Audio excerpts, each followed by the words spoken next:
नमस्ते, आचार्य यूनिवर्सिटी में आप सभी का स्वागत है। मैं हूं आचार्य भगवान। चलिए आज शुरू करते हैं आज का अध्याय। आज हम लोग सीखेंगे कंप्यूटर के बारे में। कंप्यूटर जिसका शाब्दिक अर्थ संगणक होता है। आज सीखने से पहले आज हम लोग जानेंगे आज इस सेशन में हम लोग क्या बातचीत करने वाले हैं। ये कुछ सेशंस के आउटलाइंस हैं, जैसे meaning of computer, definition of computer, parents of computer, uses of computer, characteristics of computer, advantage of computer, disadvantage of computer. आइए बारी बारी से इसका शुरू करते हैं। सबसे पहले आपको नजर आ रहा है मीनिंग ऑफ कंप्यूटर। कंप्यूटर शब्द लैटिन भाषा के कंप्यूटर वर्ड से उत्पन्न हुआ है, जिसका शाब्दिक अर्थ होता है काउंट, गणना करना। अब फुल फॉर्म की बात करते हैं। फुल फॉर्म ऑफ कंप्यूटर, मैं आपको बता दूं कंप्यूटर का कोई फुल फॉर्म नहीं होता है। क्यों? क्योंकि कंप्यूटर एक वर्ड है जिसका शाब्दिक अर्थ संगणक होता है, लेकिन फिर भी बहुत सारे विद्वानों ने उसकी परिभाषाओं से कुछ वर्ड निकाल करके अलग अलग जो हमारे पास COMPUTER मिलता है उसके नाम दिए हैं। जैसे आपके पास C नजर आ रहा है, C for commonly, O operated, M machine, P particularly, U user, used for, T technology, E education and R research. मतलब कंप्यूटर एक ऐसी कॉमन ऑपरेटेड मशीन है जिसका उपयोग करके कोई भी पार्टिकुलरली काम को हम लोग कर सकते हैं, चाहे वो एजुकेशन में हो चाहे वो रिसर्च में हो। आगे चलते हैं डेफिनेशन ऑफ कंप्यूटर। कंप्यूटर की परिभाषाएं। कंप्यूटर एक इलेक्ट्रॉनिक मशीन है। इट रीड कर भी सकती है, राइट भी कर सकती है, कंप्यूट भी कर सकती है, कंपेयर भी कर सकती है, अपने अंदर में लार्ज वॉल्यूम ऑफ डेटा को स्टोर कर सकती है, साथ ही प्रोसेस करने के बाद उसे रिट्राइव भी कर सकती है, और एक जगह से दूसरे जगह मैनिपुलेट की जरूरत पड़े तो उस डेटा को भी एक जगह से दूसरी जगह मैनिपुलेट कर सकती है, हेर फेर कर सकती है। ये जो काम करती है वो हाई स्पीड पे काम करती है। जैसे एग्जाम्पल के लिए आप कंप्यूटर को कैलकुलेट करने के लिए दोगे तो वो मिलियंस ऑफ कैलकुलेशन परफॉर्म कर देगा विद इन अ सेकेंड।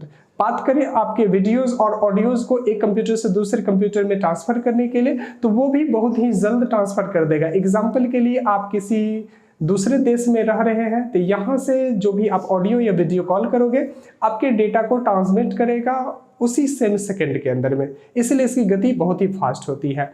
ये जो काम करके देगा ये एक्यूरेट देगा और रिलायबल देगा। इतना एक्यूरेट देगा जिसपे हम लोग विश्वास कर सके, क्योंकि कंप्यूटर जो है वो गणित के सिद्धांत पे काम करती है और इतना सटीक जानकारी देती है जिसपे हम लोग विश्वास कर सके। ये जो काम करती है वो स्टोर प्रोग्राम कॉन्सेप्ट पे काम करती है। मैं आपको बताना चाहूँगा स्टोर प्रोग्राम कॉन्सेप्ट क्या होता है। स्टोर प्रोग्राम कॉन्सेप्ट उसे कहते हैं जिस कंप्यूटर सिस्टम के अंदर में मैं जो इंस्ट्रक्शन, जो प्रोग्राम, जो सॉफ्टवेयर, जो डेटा रखूँगा उसी के आधार पर मेरा काम करेगा, उसी को स्टोर प्रोग्राम कॉन्सेप्ट कहते हैं। आगे आपको नजर आ रहा है पेरेंट्स। हाँ, आपने बिल्कुल ठीक सुना, इनके माता पिता के बारे में। तो आपको पता होगा ये डॉक्टर चार्ल्स बेबेज जी हैं, इन्हें हम लोग फादर ऑफ कंप्यूटर की उपाधि देते हैं। इन्होंने एनालिटिकल इंजन और डिफरेंस इंजन बनाया। पहले की बात करें तो ये डिफरेंस इंजन इन्होंने बनाया था, साथ ही उसमें गणना वाली छोटी मोटी काम होती थी, और उसको फिर इन्होंने 1832 के लगभग में एनालिटिकल इंजन बनाया जिसमें काम बहुत ही सटीकता से हो रहा था, साथ ही वो रिजल्ट भी दे रहा था इनपुट से लेकर के आउटपुट तक। तो ये जो काम आपको नजर आ रहे हैं वो मैकेनिकल कंप्यूटर से लेकर के डिजिटल कंप्यूटर की यात्रा में योगदान दिए थे, और इन्होंने जो योगदान दिया था उसी की वजह से आज हम लोग कंप्यूटर यूज कर रहे हैं। इसीलिए इनको फादर की उपाधि कहते हैं और इन्हें हम लोग फादर ऑफ कंप्यूटर के नाम से जानते हैं। आगे एक नाम और नजर आता है आपके स्क्रीन पर, लेडी अडा लवलेस। अब कंप्यूटर जो मैकेनिकल कंप्यूटर था वो सिर्फ और सिर्फ नॉर्मली काम करके देता था, कैलकुलेशंस वाला। वो भाषाओं को नहीं समझता था, तो भाषाओं की प्रोग्राम करने वाले ये लेडी हैं जिन्हें लेडी अडा लवलेस का नाम दिया गया। और जैसे ही प्रोग्रामिंग की गई तो हमारा काम धीरे धीरे और सुदृढ़ की तरफ होते चला गया। ये एक ट्रांसलेटर के रूप में पहले शुरू की थी अपने डिजिटल डिवाइस से, क्योंकि ये एक तरह से चार्ल्स बेबेज के जो प्रोजेक्ट थे जिसको हम लोग डिफरेंस इंजन नाम देते हैं, वो एक्चुअली में उनका पहले से काम किया गया एक प्रोजेक्ट था द डिफरेंस इंजन, और उन्हीं के बाद इनका योगदान 1834 ईस्वी में उसको मिला जब ये फर्स्ट प्रोग्राम की। और इसके बाद कंप्यूटर धीरे धीरे धीरे धीरे अपने विकास की ओर चलती चली गई। आगे आप जानोगे यूजेज ऑफ कंप्यूटर। अब आप सभी लोग जानते हो अभी कोई ऐसा जगह नहीं बचा जहां पर हम लोग कंप्यूटर का उपयोग नहीं कर सकते। फिर भी मैं बहुत जगह से आप लोगों के लिए जो सटीक जानकारी है वो ला करके आया हूं, जिससे आपको पढ़ने में मदद मिले। आपके नजर आ रहे हैं जैसे एजुकेशन में हम कंप्यूटर का उपयोग कर सकते हैं, बिजनेस में उपयोग कर सकते हैं, हेल्थ केयर में उपयोग कर सकते हैं, गवर्नमेंट में उपयोग कर सकते हैं, इंटरटेनमेंट के लिए उपयोग कर सकते हैं, एग्रीकल्चर के लिए उपयोग कर सकते हैं, सोशल मीडिया के लिए उपयोग कर सकते हैं, ट्रांसपोर्टेशन के लिए उपयोग कर सकते हैं और साथ ही रिसर्च के लिए उपयोग कर सकते हैं। और भी बहुत सारे ऐसे जगह है जहां पर आप कंप्यूटर का उपयोग कर सकते हैं। आइए बारी बारी से जानते हैं हम लोग एक एक करके एजुकेशन में क्या क्या उपयोग कर सकते हैं। तो आपके नजर आ रही है uses of computer in education. Education में आप लोग क्या यूज कर सकते हो। आपके स्क्रीन पर पहला नजर आ रहा है जो एक्सेस इंफॉर्मेशन फ्रॉम नेट। आप इंटरनेट की मदद से कोई भी इंफॉर्मेशन प्राप्त कर सकते हो। ऑनलाइन आप लर्निंग कर सकते हो, पर्सनलाइज्ड लर्निंग कर सकते हो। आपको जब समय मिले आप तब पढ़ सकते हो अपने टाइम में। आपको पता ही होगा पहले डिस्टेंस एजुकेशन चलता था, अब उसी को और प्रमोट करके डिजिटल के थ्रू आप लोग पढ़ सकते हैं, डिजिटली पढ़ सकते हैं, ई लर्निंग को एक्सेस करके पढ़ सकते हैं, ऑनलाइन पढ़ सकते हैं। आगे आपको नजर आ रहा है access of study material and libraries. अब इंटरनेट पे सारे के सारे इंटरनेट पे मटेरियल्स अवेलेबल है, स्टडी मटेरियल्स, लाइब्रेरी बहुत सारे हैं जहां पर डिजिटल बुक्स, रिसर्च आर्टिकल्स और पेपर्स रहते हैं। आप उसको भी एक्सेस करके अपने कामों को आसान बना सकते हैं, पढ़ सकते हैं और ज्ञान एक दूसरे के साथ बांट भी सकते हैं। आगे नजर आ रहा है आपको आर्टिकल राइटिंग एंड पब्लिकेशन। अगर आप पढ़ते हैं तो आपके अंदर में एक ज्ञान का विकास होता है और आप लिखने की प्रक्रिया में भी अपना योगदान दे पाते हैं। अगर आप चाहें तो आर्टिकल लिख भी सकते हैं और साथ ही पब्लिश भी कर सकते हैं। आगे नजर आ रहा है यूज ऑफ वर्चुअल रियलिटी। अब आप 3D की मदद से, और आप लोगों ने एक देखा होगा वर्चुअल रियलिटी का बॉक्स आता है जिसको हम लोग आंखों में पहन करके और उस सिचुएशन को हम लोग रियल फील करते हैं। वर्चुअल रियलिटी आप लोगों ने बहुत सारे अलग अलग मॉल्स के अंदर में देखा होगा। जो 3D आप लोगों ने बहुत सारे 3D मूवीज देखे होंगे, शायद वर्चुअल रियलिटी का आप लोग उपयोग भी किए होंगे। अगर किए होंगे तो कमेंट करके बताइए जो कैसा एक्सपीरियंस रहा आपका। आगे हमको मिलता है जॉब फाइंडिंग्स एंड इंटरव्यू। आप सभी को पता होगा क्योंकि अब हम लोग एक जगह से दूसरे जगह अपना CV लेकर के नहीं जाते हैं, हम लोग ऑनलाइन भेजते हैं। ऑनलाइन भेजने से पहले आपको ये पता करना होगा कि कहाँ कहाँ पे जॉब है। तो बहुत सारी नौकरी वाली अलग अलग वेबसाइट्स हैं, आप वहाँ पर जाकर के जॉब को खोज सकते हो इंटरनेट की मदद से। साथ ही आप ऑनलाइन इंटरव्यू दे सकते हो और पास करके अपना जॉब प्राप्त कर सकते हो। लास्ट आपको नजर आ रहा है एजुकेशनल फ्रीलांसिंग। अगर आप एजुकेशन में रह करके अपने ज्ञान को बांटना चाहते हो, अन्य लोगों को सिखाना चाहते हो और साथ ही आप ऑनलाइन टीचिंग करना चाहते हो, ये भी आपको एजुकेशन में कंप्यूटर मदद करता है। आगे नजर आ रही है आपके स्क्रीन पर एजुकेशन के बाद बिजनेस में हम लोग इसका उपयोग क्या क्या कर सकते हैं। आप सभी लोग जानते हो जो सेल्स और मार्केटिंग सभी बिजनेस का अहम हिस्सा होता है। तो आप सेल्स और मार्केटिंग के अंदर में अपने बिजनेस में कंप्यूटर का उपयोग कर सकते हो। आगे नजर है अकाउंट एंड इन्वेंट्री। अगर बात करें बिलिंग्स की, स्टॉक मैनेजमेंट की, वो कंप्यूटर के बिना संभव नहीं। आप लोगों ने नाम सुना होगा ERP सॉफ्टवेयर का, इंटरप्राइजेज रिसोर्स प्लानिंग। आप लोगों ने बहुत सारे नाम सुन रखे होंगे जैसे टैली, BG, मार्ग, सरल, व्यापार, बहुत सारे और भी सॉफ्टवेयर। उसका उपयोग करके हम लोग अपने बिजनेस के कामों को और आसान कर सकते हैं। आगे मिलता है आपको प्रोडक्ट डिजाइन एंड डेवलपमेंट। आप अगर किसी ऑर्गेनाइजेशन में काम करें तो वहाँ पर नए प्रोडक्ट का डिजाइनिंग और डेवलपमेंट करके हम लोग के जो कस्टमर्स होते हैं उसके नीड्स को फुलफिल कर सकते हैं। आगे नजर आ रही है आपके पास डॉक्यूमेंटेशन एंड HR। अगर बात करें तो पूरी की पूरी संस्थाएं डॉक्यूमेंट पे ही चलती है, क्योंकि डॉक्यूमेंट अगर क्लियर होगा तो सभी को काम करने में आसानी होगी। जैसे बहुत सारे अलग अलग डॉक्यूमेंट के फॉर्मेट्स हो सकते हैं, अलग अलग प्रोसीजर्स हो सकते हैं, अलग अलग पॉलिसीज हो सकती है और साथ ही हमारे पास जितने भी काम करने वाले एसेट्स होंगे, जैसे ह्यूमन के रूप में ह्यूमन रिसोर्स मैनेजमेंट आप लोगों ने नाम सुना होगा, जो HR वाला काम होता है, वो सारी की सारी चीज़ें डॉक्यूमेंटेड ज़्यादातर होती है, तो आप उसमें भी अपने कंप्यूटर का उपयोग कर सकते हो। आगे नज़र आ रहा है कस्टमर रिलेशनशिप मैनेजमेंट। आप अगर सोशल मीडिया पे जा रहे हो तो अपने कस्टमर को और लाभान्वित कर सकते हो, ऑनलाइन प्लेटफॉर्म दे करके उसको काम के आसान कर सकते हो। साथ ही अगर आप फीडबैक कलेक्ट करें तो वो भी कर सकते हो। मतलब कस्टमर से आप आसानी से जुड़ सकते सकते हो कंप्यूटर की मदद से। उसमें सॉफ्टवेयर का उपयोग करके आप उसके कामों को और अच्छा ढंग से सर्विसेज दे सकते हो, उसके फीडबैक को इंडिविजुअली ट्रैक कर सकते हो CRM की मदद से। आगे नजर आया आपके स्क्रीन पर ई-कॉमर्स। हाँ, आपने बिल्कुल ठीक सुना। अगर प्रोडक्ट बेचने की बात आती है तो अब तो मार्केट प्लेस है ही, साथ ही ऑनलाइन मार्केट प्लेस भी है जहां पर आप अपने प्रोडक्ट को शेयर कर सकते हो, जहां से आप सेल्स भी पा सकते हो, जैसे अमेजन, फ्लिपकार्ट और भी बहुत सारे ऐसे वेबसाइट हैं जहां पर जाकर के आप अपने प्रोडक्ट को लिस्ट कर सकते हो और सेल कर सकते हो। आगे नजर आ रही है आपके पास बिजनेस एनालिसिस एंड फॉरकास्टिंग। बात करें तो बिजनेस में जितने भी डेटा जाते हैं उसको हम लोग क्या करते हैं, तो डिसीजन सपोर्ट सिस्टम सॉफ्टवेयर की मदद से उस पर डिसीजन निकालते हैं। आने वाले भविष्य में जो भी हमारे पास कामें होती हैं उसके लिए डिसीजन लेते हैं, ये मेरे बिजनेस के लिए अच्छी चीज़ें होगी या इस पर अभी थोड़ा सा समय दिया जाए, इसको और इम्प्रूवमेंट किया जाए। ये सारे के सारे काम हैं जो हम लोग कंप्यूटर की मदद से एक बिजनेस में करते हैं। आगे आपके स्क्रीन पर नजर आ रही है हेल्थ केयर में। हाँ, आपने बिल्कुल ठीक सुना। अगर आपका हेल्थ स्वस्थ है तो आप सब कुछ कर सकते हो। यहाँ पर मैं एक थॉट देना चाहूँगा, wealth is lost, nothing lost.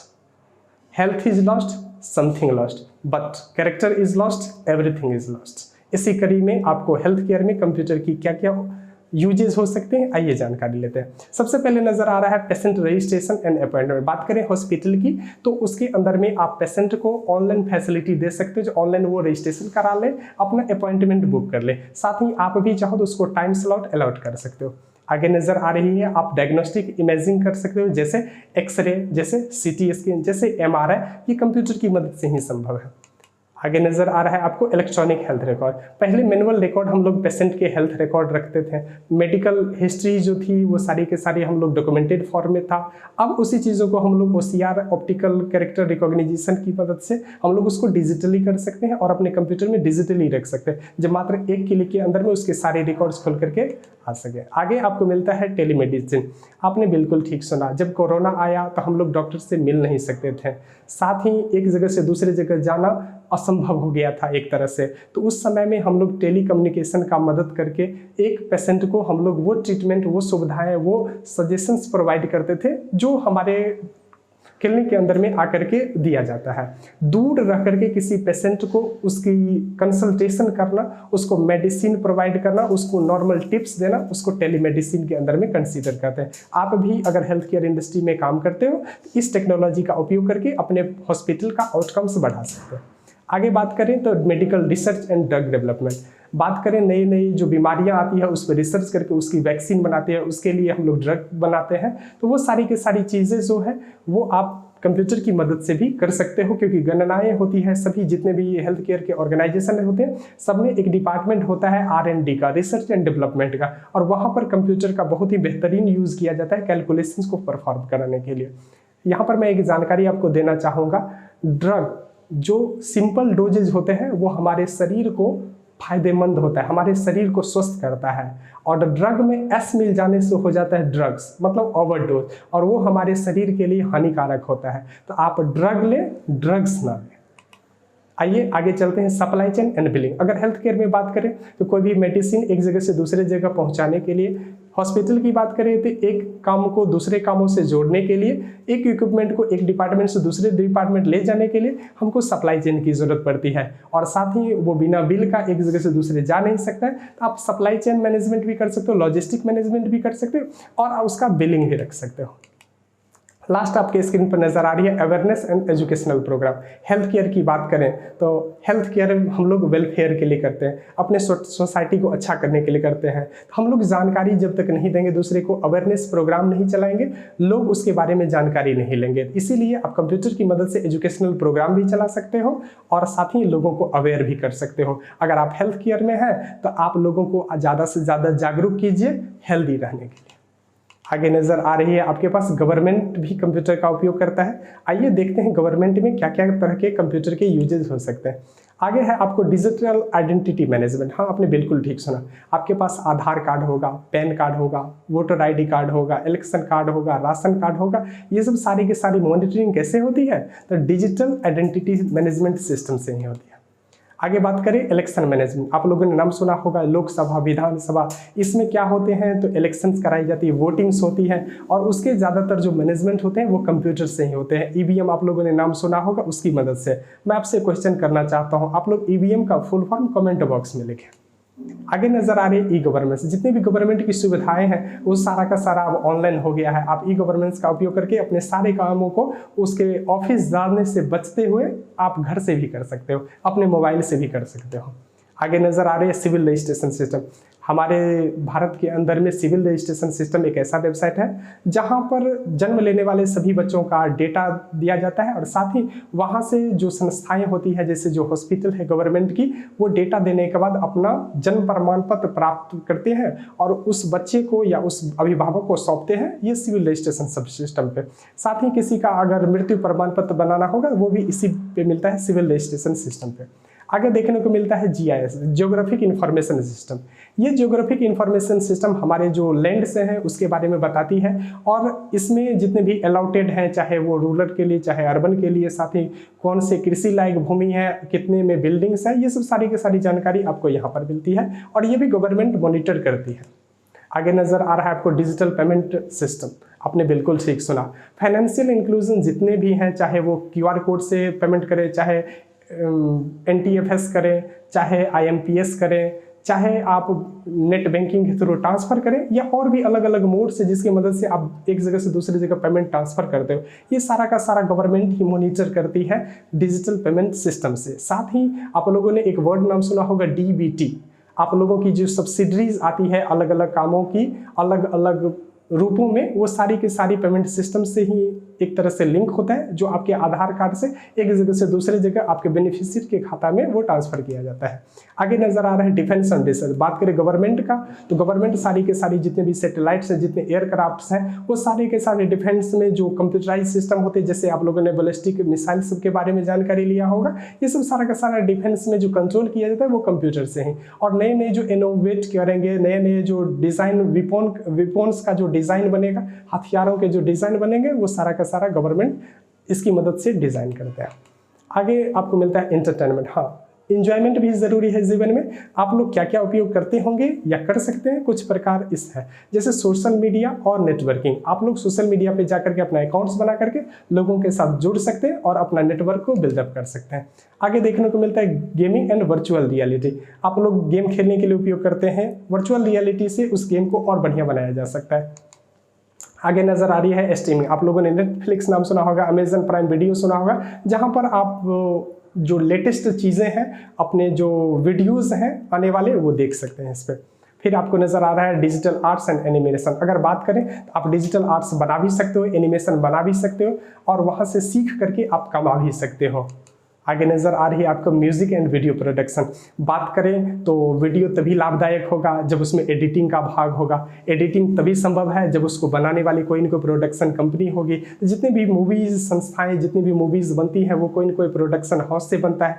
कोई जो धुन आप देखते हैं वो कोई न कोई कंपोजर बनाते हैं, तो उसके लिए भी आप लोग कंप्यूटर का उपयोग करके धुन बना सकते हो, वीडियो एडिटिंग कर सकते हो, म्यूजिक एडिटिंग कर सकते हो, उस पर अलग अलग टाइप्स के मॉड्यूलेशंस को इनबिल्ट कर सकते हो।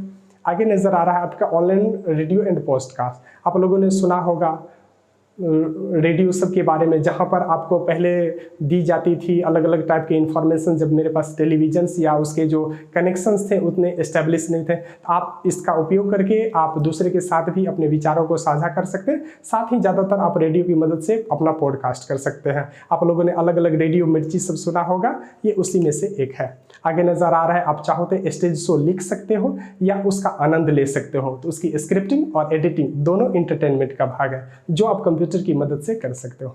आगे नजर आ रहा है आपको एग्रीकल्चर। हाँ, हम लोग भोजन करते हैं, उसके लिए हम लोग किसके हकदार हैं, तो हमारे जो किसान भाई हैं वो सम्मान के हकदार हैं। आप जब जब कभी भी खाएं भोजन तो उनको एक बार सम्मानित नज़र से ज़रूर देखें, उनको धन्यवाद ज़रूर दें, क्योंकि वो भूखे रह करके हम लोगों को खाना देते हैं। आइए उनके बारे में देखते हैं जो कंप्यूटर का उपयोग करके वो अपने कामों को कैसे आसान कर सकते हैं। जैसे आपको मिलता है वेदर एंड क्लाइमेट फॉरकास्टिंग।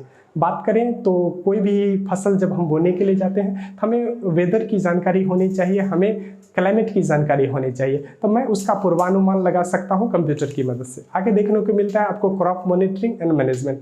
बात करें तो अपने फसल को हम लोग मॉनिटर भी कर सकते हैं, मैनेजमेंट भी कर सकते हैं, जिसपे कब कौन से कीटनाशक का उपयोग किया जाए। आप लोग बहुत सारे एप्लीकेशंस हैं, अपने कैमरे की मदद से ऐप में जा करके आप किसी भी पौधों का लीफ स्कैन करोगे, उसकी पत्तियां स्कैन करोगे, उसमें होने वाले रोगों के बारे में आपको पता चल जाएगा।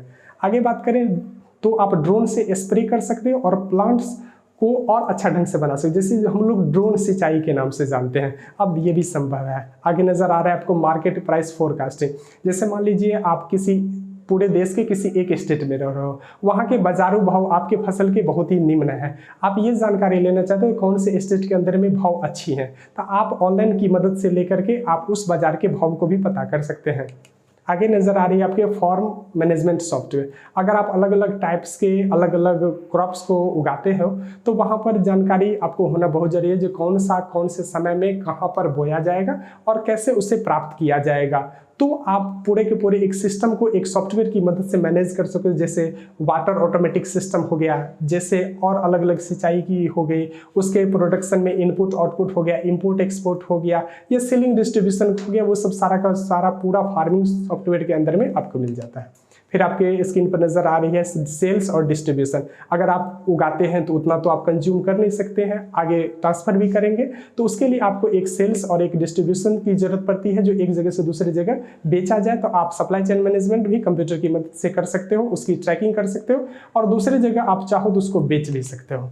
और लास्ट आपको मिलता है policy planning and agri research. आपकी जो गवर्नमेंट है, हमारी जो सरकार है, वो क्या करती है, तो एग्रीकल्चर में नए नए इनोवेटिव टेक्नोलॉजी लाती है, किसानों के लिए नए नए पॉलिसीज लाती है, जो उसको और बेहतर बनाया जा सके। ये सब सारे के सारे कंप्यूटर्स का उपयोग करके हम लोग एग्रीकल्चर में आसान बना सकते हैं। आगे आपके नजर पर आ रहे हैं सोशल मीडिया।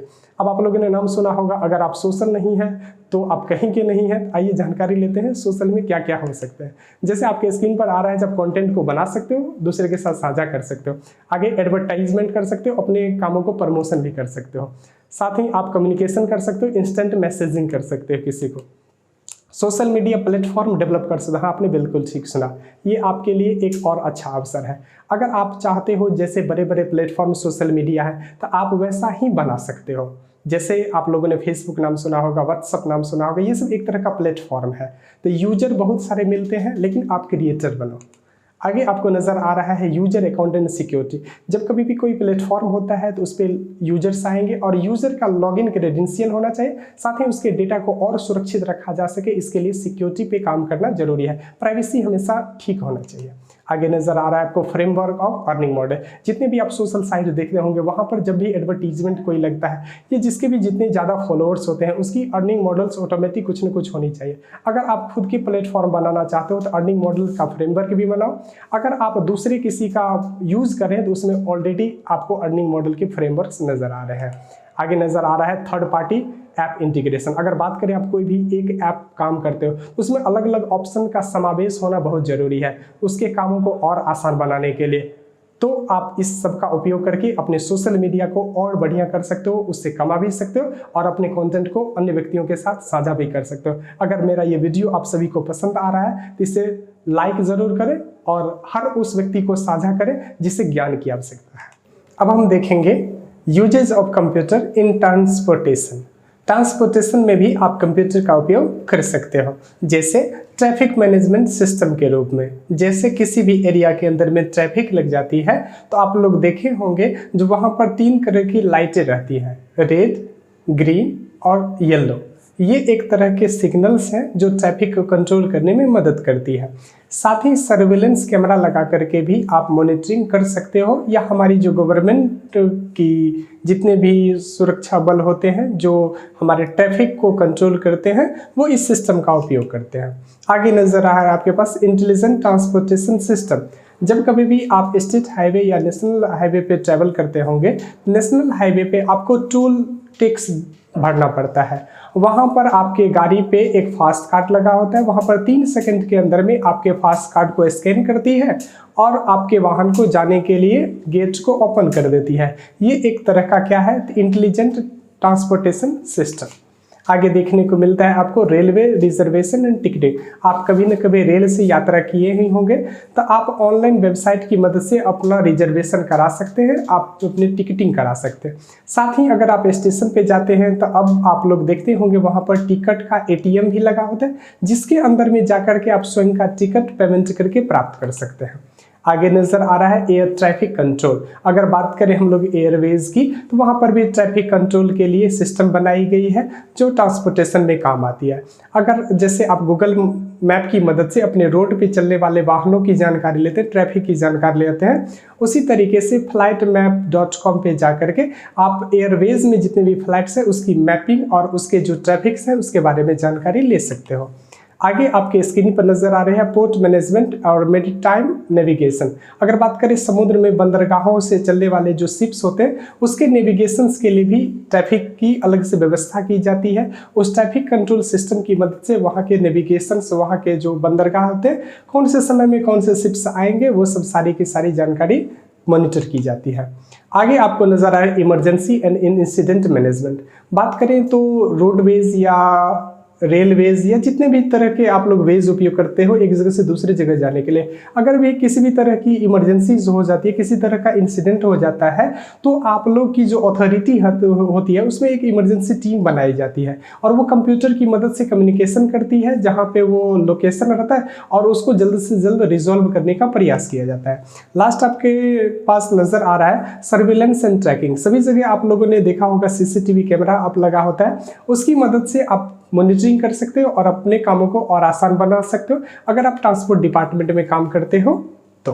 अभी हाल ही में गवर्नमेंट आप लोगों के लिए एक योजनाएं लाई है जो अगर आप सिग्नल तोड़ते हो या किसी तरीके से CCTV कैमरे की मदद से लेकर के आपके नंबर को स्कैन किया जाता है और चालान काट करके आपके घर तक पहुंचाया जाता है। ये भी एक तरह का सिस्टम ट्रांसपोर्टेशन में ही आता है। आगे नजर आ रही है आपके पास रिसर्च। हाँ, अगर आप नया कुछ सोसाइटी को देना चाहते हो तो आप कंप्यूटर का उपयोग रिसर्च में भी कर सकते हो। जैसे क्या क्या कुछ एग्जांपल है यहाँ पर, जैसे आप सर्वे कर सकते हो कोई भी चीज़ों के लिए, जिस प्रोजेक्ट पे आप काम करें उससे रिलेटेड डेटा को कलेक्ट कर सकते हो, उस डेटा को एनालाइज करके एक नया मॉडल्स बना सकते हो। जब मॉडल बन जाती है तो उसके लिए आप उस पेपर को, उस आर्टिकल को लिख सकते हो और लिखने के बाद आप पब्लिश भी कर सकते हो।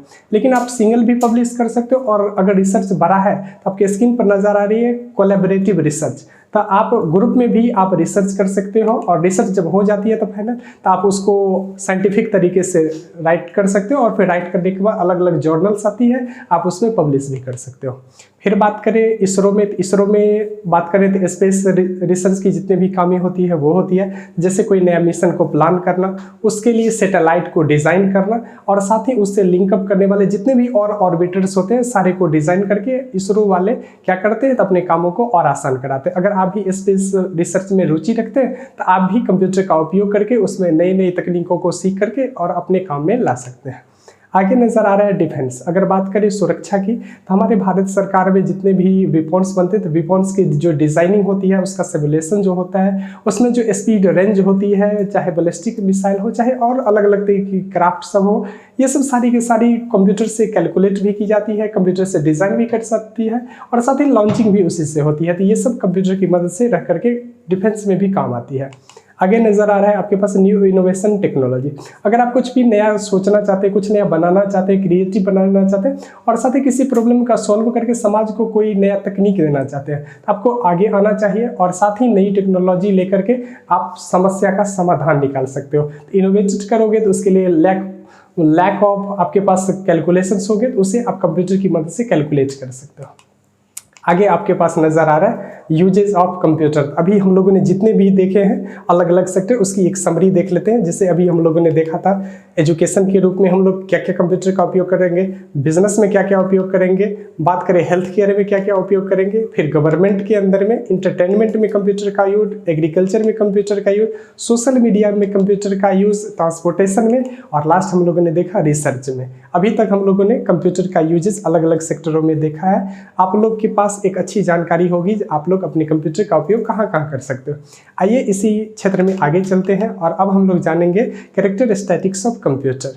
तो सबसे पहले हमारी जो कंप्यूटर होती है उसकी गति बहुत ही तेज होती है। बात करें स्टोरेज की, तो कंप्यूटर अपने अंदर में अधिक मात्रा में डेटा को स्टोर कर सकता है। ये data in form of text हो सकता है, या वीडियोज़ हो सकते हैं, या अलग अलग तरह के फाइल्स हो सकते हैं।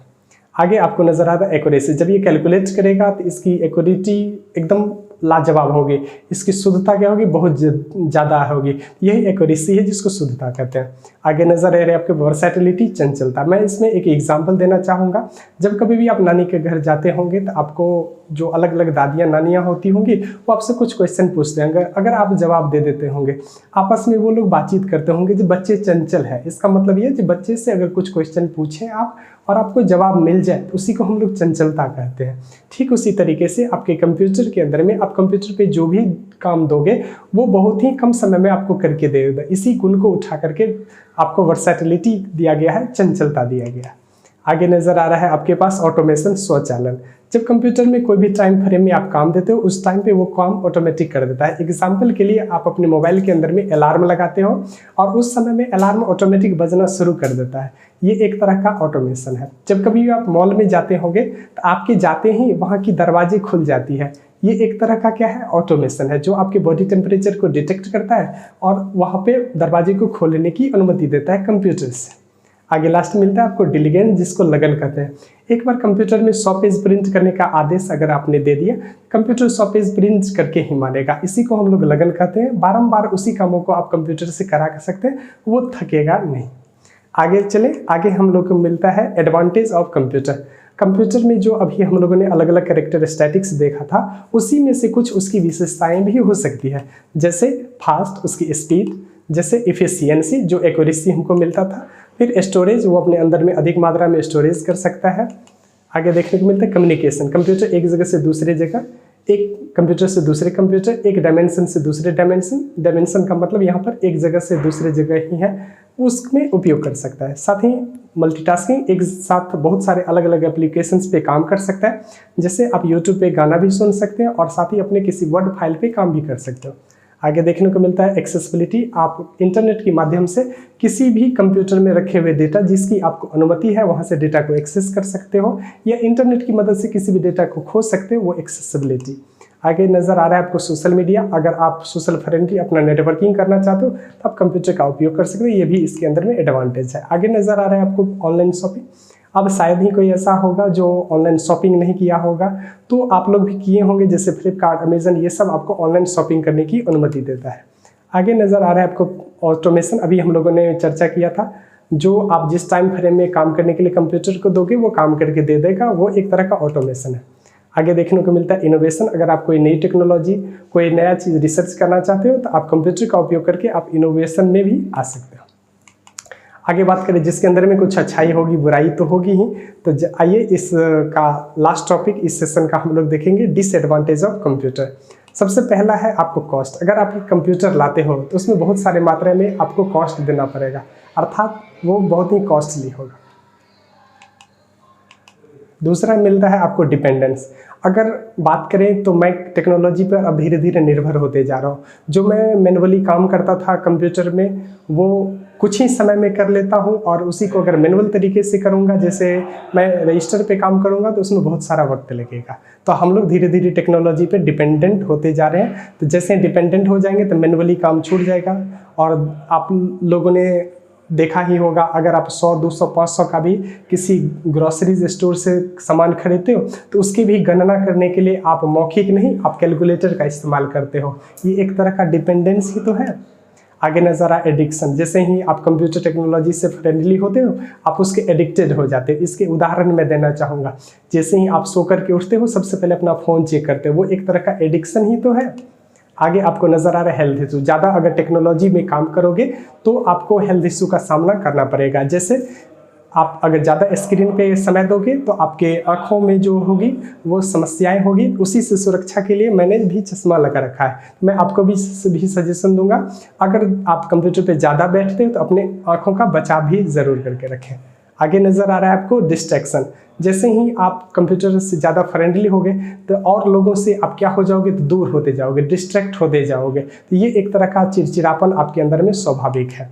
आगे नज़र आ रहा है साइबर सिक्योरिटी का रिस्क। जब कभी भी आप ऑनलाइन में अपना फोटो वीडियो कुछ भी डालते हैं जैसे स्टेटस, तो वो भी व्यक्ति देख सकते हैं जो आपके कॉन्टेक्ट में है। साथ ही कभी कभी हम लोग ये भूल जाते हैं जो हम इसे किसको शेयर कर रहे हैं। साथ ही कभी कभी ऐसा भी होता है आपके साथ, आपकी वो मोबाइल जो ख़राब हो जाएगी तो ऑटोमेटिक आप किसी न किसी के पास जाओगे ठीक कराने के लिए, फिर वो डेटा का बैकअप या बहुत तरह की अलग अलग तरीके से साइबर के थ्रू आपके डेटा में क्या लगा लेता है, सेंध लगा लेता है। तो ये सब सारी की सारी साइबर सिक्योरिटी का खतरा रहता है।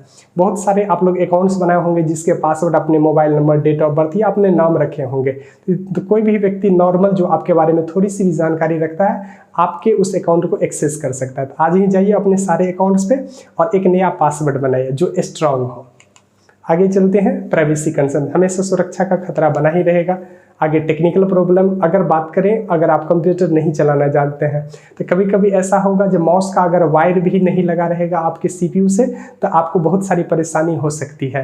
तो अलग अलग तरह की कठिनाइयाँ सॉफ्टवेयर के रूप में, हार्डवेयर के रूप में आती ही रहती है। ये भी एक तरह का टेक्निकल प्रॉब्लम्स है। आगे नज़र आ रहा है डीपर्सनलाइजेशन। अगर मैं सोशल पे अपना सारा का सारा पोस्ट डालते जाता हूँ तो मेरे पास पर्सनलाइज कुछ नहीं रहता है, व्यक्तिगत जीवन कुछ नहीं रहता है, वही जीवन मेरा सब कुछ हो जाता है। तो आप कंप्यूटर का ज़्यादा उपयोग करोगे तो ऑटोमेटिक है आपका जो कुछ पर्सनल चीज़ें हैं वो डीपर्सनल ऑटोमेटिक हो जाती है। तो आप सावधानी रखें, सोशल मीडिया पर आप वही पोस्ट डालें जो आप दूसरे के साथ साझा कर सकते हैं, किसी के भी साथ साझा कर सकते हैं। आगे नजर आ रहा है आपको जॉब डिस्प्लेसमेंट। आपने सुना ही होगा एक कंप्यूटर हजारों, सैकड़ों, लाखों व्यक्तियों के बराबर काम करता है। अभी हाल ही में आप लोगों ने एआई का नाम सुना होगा। जितने भी क्रिएटिव लोग थे वो सारी की जॉब जा रही है धीरे धीरे। क्यों? क्योंकि वो एक एआई कुछ ही सेकंडों के अंदर में ऐसा इमेजिनेशन क्रिएट कर देता है जो एक मैनुअल व्यक्ति को काम करने में 8 घंटे 10 घंटे का समय लगता है। इसी तरीके से ये सब सारे के सारे आपके जो स्क्रीन पर नज़र आ रहे हैं ये सब सारे के सारे डिसएडवांटेज हैं जो कंप्यूटर जब आप यूज़ करोगे तो आपको देखने को मिलेगा। आपने बड़े धैर्य बड़े ध्यान से सुना, आप सभी का आभार।